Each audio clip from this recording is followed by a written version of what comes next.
En Casa con Dios, teoterapia y meditación, con el líder Jimmy Chamorro. Muy buenos días, bienvenidos a Teoterapia y Meditación, el primer espacio del día en torno a Dios. Recordarles que pasado mañana estamos dando inicio a nuestro congreso del MJC, a los jóvenes, desde el viernes 26 hasta el domingo 28 en el Redil. Vamos a continuar con algo lo cual compartimos el de ayer, el testimonio de José, testimonio que Faraón da de José, que su padre da acerca de José. Muchos años más adelante, ¿quién daría testimonio de José? Moisés. ¿Pueden creerlo? Moisés me habla acerca de José. Moisés.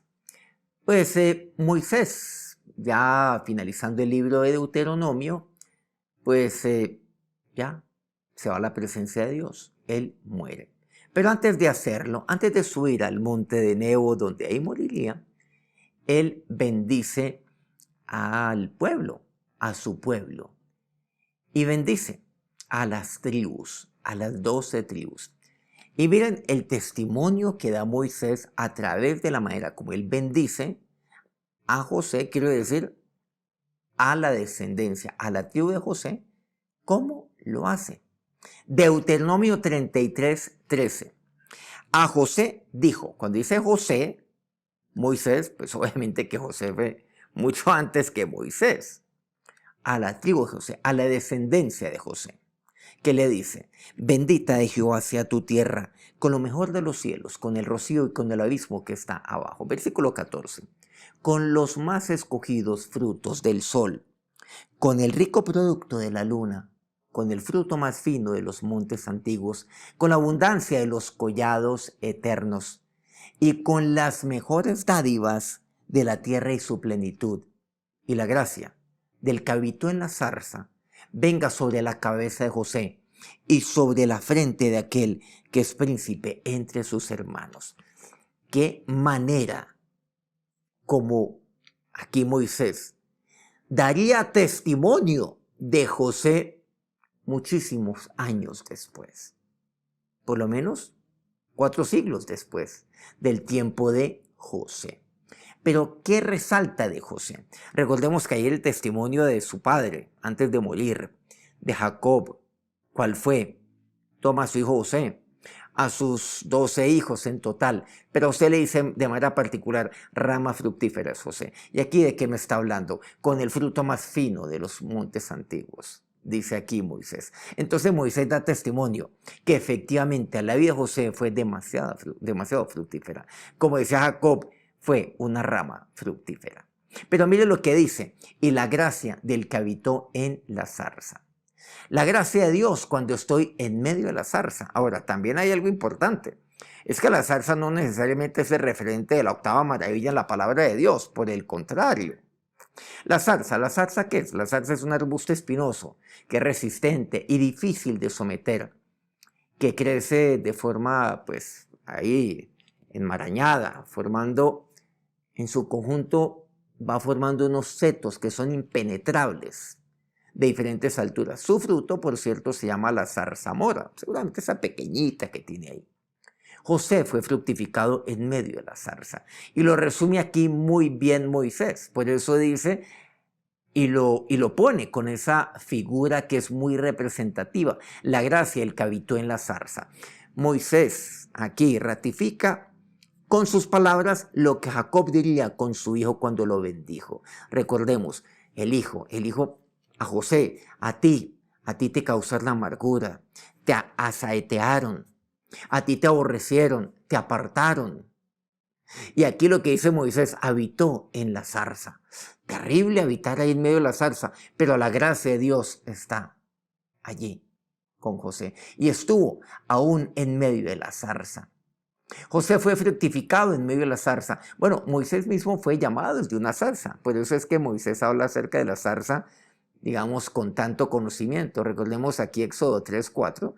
Dice, viendo Jehová que él iba a ver lo que llamó, dice que él iba a ver, lo llamó Dios de en medio de la zarza y dijo, Moisés, Moisés. Y respondió, heme aquí. Entonces la zarza no es el mejor referente bíblico. Dios hubiera escogido seguramente algo más bello, más lindo. No, escogió una zarza y Dios lo llama en medio de la zarza. ¿Y por qué?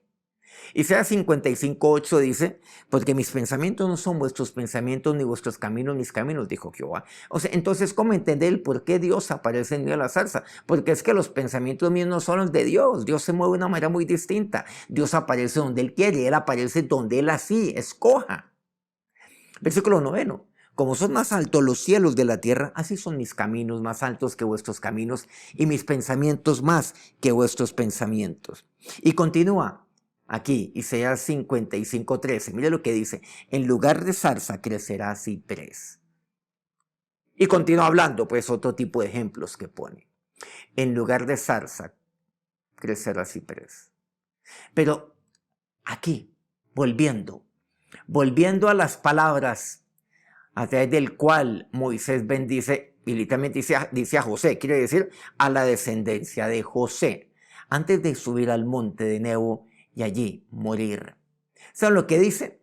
Y sobre la frente de aquel, venga sobre la cabeza de José la gracia de Dios, y sobre la frente de aquel que es príncipe entre sus hermanos. Y sin duda lo fue. Él fue el 11º hijo de Jacob. Pero ¿cómo llegó a ser príncipe? El príncipe era un líder, claro. Como aquellos 12 espías, ¿se acuerdan cuando Moisés envía a 12 a reconocer la tierra? Por ahí en Cades Barnea. Estos 12, cada uno de ellos era un príncipe de su tribu. Entonces el príncipe es como el líder de todos ellos. Pues efectivamente así lo fue.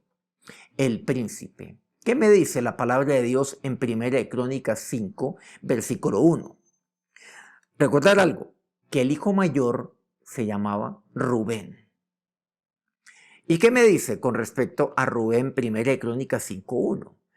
Los hijos de Rubén, primogénito de Israel, porque él era el primogénito, mas como violó el lecho de su padre, sus derechos de primogenitura fueron dados a los hijos de José, hijo de Israel, y no fue contado por primogénito.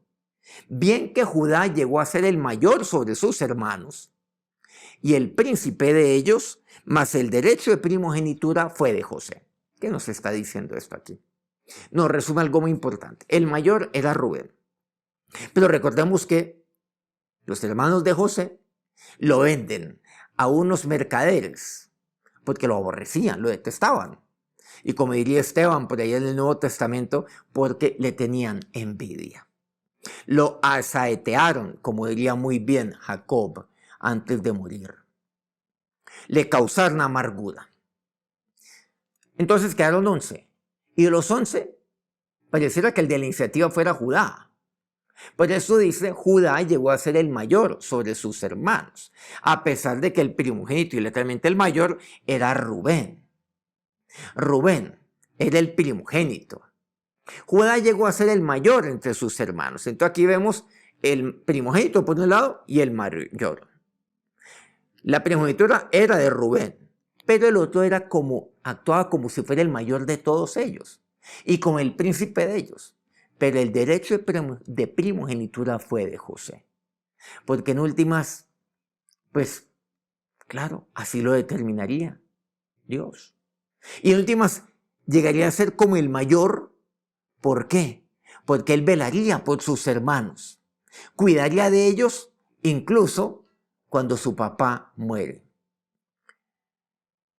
Y también velaría por los hijos de sus hermanos y por toda la descendencia de sus hermanos. Finalicemos aquí. La bendición de Moisés. Y la bendición de Moisés con respecto a la descendencia de José, versículo 17 dice, como el príncipe de su toro es su gloria, y sus astas como astas de búfalo. Con ellas acorneará a los pueblos juntos, hasta los fines de la tierra. Ellos son los 10 millares de Efraín, y ellos son los millares de Manasés. Aquí que encuentro entonces, ¿cuál es el testimonio que Moisés daría de José? En José, la gracia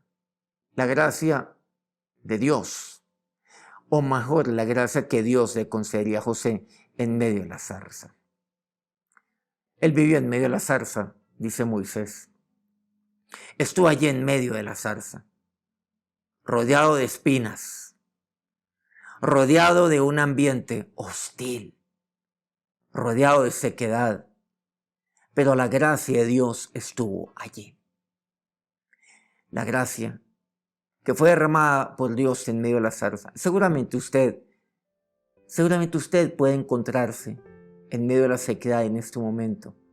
Puede estar en medio de una zarza. Pero algo maravilloso es que no solamente Dios lo fructifica en medio de la zarza, sino que Dios derrama de su gracia en medio de ella. No se preocupe si usted está en medio de la zarza. Más bien, cuando usted esté en medio de ella, pídale a Dios: Señor, que tu gracia esté en medio de este lugar y en medio de la zarza donde yo me encuentro. Vamos a orar.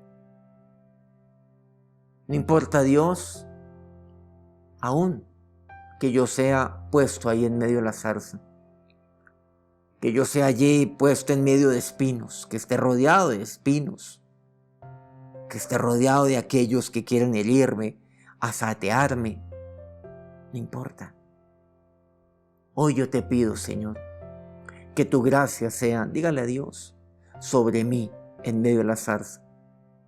Que nunca falte tu presencia como nunca faltó en José, pero que nunca falte tu gracia. Y tú le concediste gracia. Y Moisés da testimonio de ello en medio de la zarza.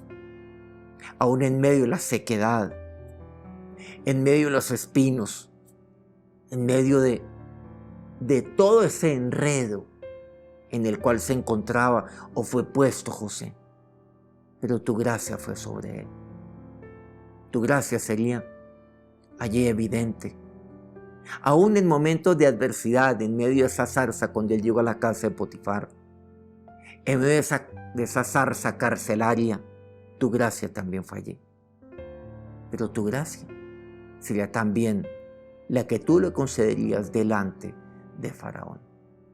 Y ahora que tu gracia sea derramada sobre cada uno de estos tus siervos en este día. Amén. Muchas gracias por acompañarnos una vez más y muchas gracias a todos aquellos medios, de verdad, lo digo de la manera más sincera, por acompañarnos siempre transmitiendo este programa, para que de esta manera se difunda mucho más. A Colmundo Radio aquí en Colombia, Radio Fuego FM, en Guayaquil, Ecuador, del Puerto Noticias, más allá, en Hilo, Perú. Guayú Estéreo, en la bellísima Guajira colombiana. Corrimiento del Jardín, Bajo Cauca colombiano, Platino Estéreo. Si su oración hoy ha sido para que la gracia de Dios sea sobre su vida, aún en medio de la zarza, quiero pedirle que nos regale un me gusta ahí en su dispositivo antes de continuar con su día. Nos encontramos mañana nuevamente, 5 a.m. hora Colombia. De que tengan un feliz día, que Dios los bendiga. En Casa con Dios, teoterapia y meditación, con el líder Jimmy Chamorro.